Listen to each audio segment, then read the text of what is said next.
The difference between quitting and giving up. Great topic. Let's talk about it. Roll it.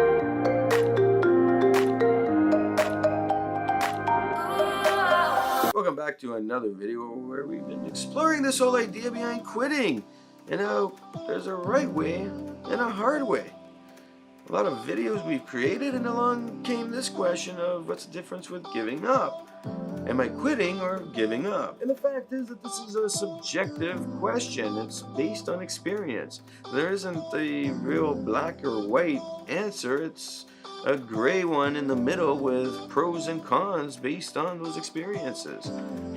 It's a difficult one to understand, and it's a difficult one to comprehend based on your experiences, but as you progress through life, you come to an understanding of what you see as quitting and what you see as giving up. This video is to put into context of quitting and a healthy quit, and what giving up really means in accordance to that. This is my perspective based on all the people I've talked to, helped, and have worked through situations where there was a significance idea behind the change that was coming, and that quitting and that giving up. Quitting is more of that idea where we say, I am now ready to quit. I'm ready to move on to that next stage in my life in any one area. This could be business, this could be jobs, careers, and relationships with friends, family, and of course significant others.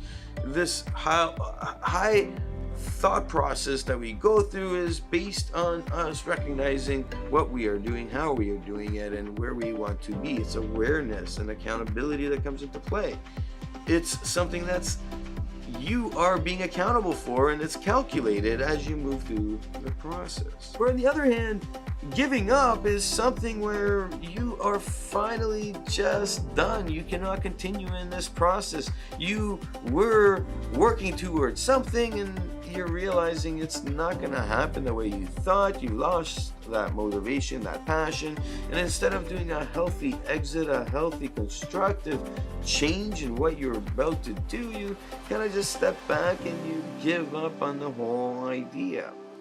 It's an emotional idea that we need to tackle, not a quantifiable one, not something that's tangible, and thus it makes it harder. And this is why I say it's subjective. It's that idea that somebody will be like, you know what, you can't give up, you got to keep moving and pushing yourself to achieve. And you know, it's always that last moment where somebody tries something different and they succeed and all their dreams come true.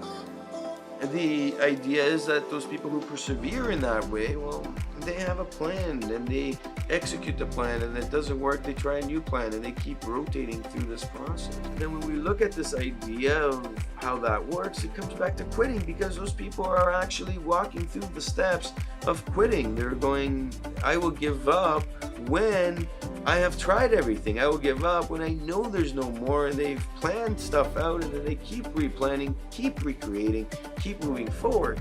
Now when somebody is working on something that they can't really achieve the way they wanted to, and they haven't been planning, well, now I'm looking at it and saying, you know, are you giving up because you're not really trying to figure out other ways? You're just saying, you know what, I think I've tried everything, I feel that I've tried everything, and I'm not going to do more or put more effort to make sure I'm solidifying this idea of knowing I've tried everything, but rather I think I'm just done and it's time to move forward. And a lot of the times this is because of high expectations. The expectations are so high that, you know, you keep trying and you're not reaching that big goal. Time is not in your favor, of course, and the expectation is so high that it gets to the place where you know what, I'm not going to keep moving on this, and I really don't want to lower my expectations of what I should be seeing, so I'm just going to give up. Of course, moderating that expectation and knowing what reality is versus the narrative we create in our mind is helpful in these situations. It's understanding that, hey, I'm going to work towards making sure that I meet the goals I have to meet in order to achieve. And when we're not doing this progressive growth and we're not looking at it from this perspective of planning and execution, well, then we get stuck in this mindset of our personal self, and where that's hanging out in the balance, This is where giving up occurs. Which brings me to the last point, and I know I will make more videos on this, but it's the last point. And this is when we are in this phase of giving up and we haven't followed the whole process of quitting and accepting the change that's happening. Well, what ends up happening is we take it on ourself, the pain that we're going through. We are blaming ourselves for our lack of success. Whether it's, business and we're not achieving our goals in business, or in our careers, or in the relationships, especially with significant others, when we're not finding, that person, or when we're in a relationship and the relationship isn't working. Instead of looking at it from, hey, is it time to quit, and what do I need to do in order to achieve that? And if you haven't seen these videos, I'll link above and below.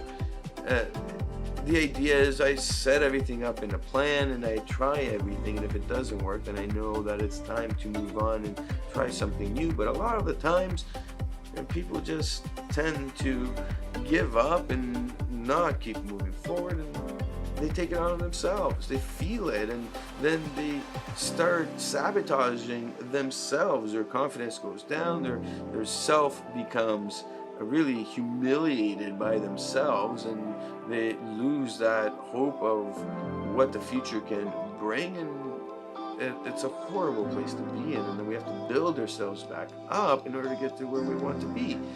And this is why giving up is not the most favorable way to move. And I always tell people, hey, let's look at this process of quitting so that they can move on regret-free. They know they tried everything. They know they did their best at that moment. And it's not just a fiction of their imagination when they look back on it down the road, but rather it's concrete evidence that, yes, I did do everything I needed.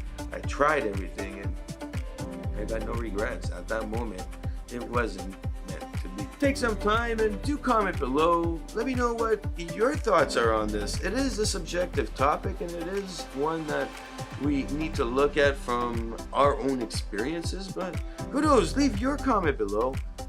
Leave your story, because somebody might be reading it, they might relate to it, and they might work with your idea, and who knows, you might help change a life. Snow again.